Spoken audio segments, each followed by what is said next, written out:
including false confessions, as in Brendan Dassey's case, including tunnel vision, official misconduct. Eyewitness misidentification is the #1 leading cause of wrongful convictions.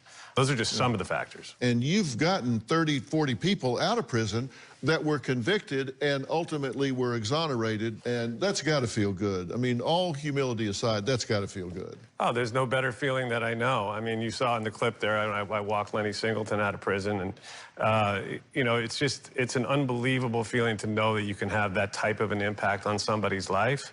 And to your great credit, you know, what you're doing for Rodney is transformative. I mean, nothing less.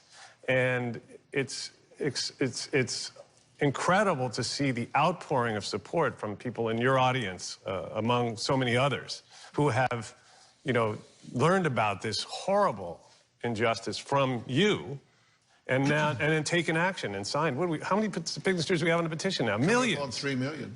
3 million strangers who are coming and making their voice heard.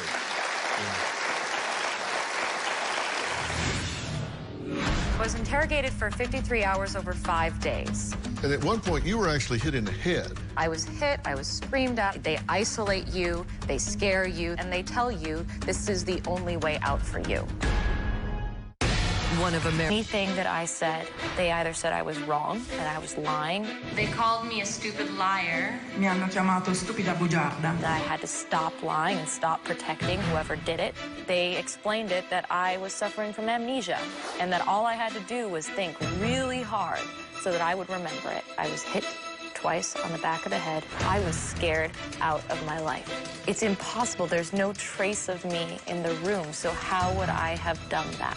No matter how bad things seemed, it still didn't change the fact that I didn't kill my friend, and so I couldn't be found guilty. You were interrogated for how many hours straight? So straight, I was interrogated for 53 hours over 5 days. They isolate you, they scare you, and they tell you this is the only way out for you. Right. And at one point, you were actually hit in the head. I was hit, I was screamed at. I didn't understand what was happening to me. I was very young. My roommate had just been murdered. I could just have easily have been murdered, and I was scared. You all have seen the documentary Making a Murderer, Stephen Avery and Brendan Dassey, and both are still in jail at this point. And Brendan, at that point, was considered to have about a 70 IQ. He was led into an interrogation by a lawyer who just delivered him up and said, here you go, goodbye, without his parents, without legal representation. And that confession is admitted into evidence, and he is in prison today.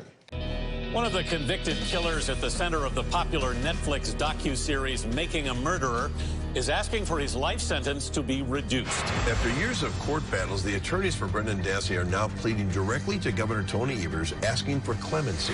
In 2007, Dassey and his uncle, Stephen Avery, were sentenced to life in prison for the murder of Teresa Halbach. We have a copy of the pardon petition Brendan Dassey's attorneys are filing with the state.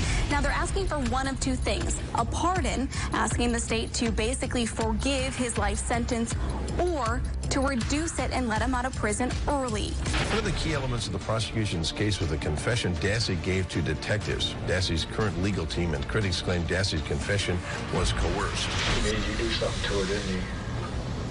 So he would feel better about not being the only person, right? Yeah. There was not a lawyer there, and there was not a parent.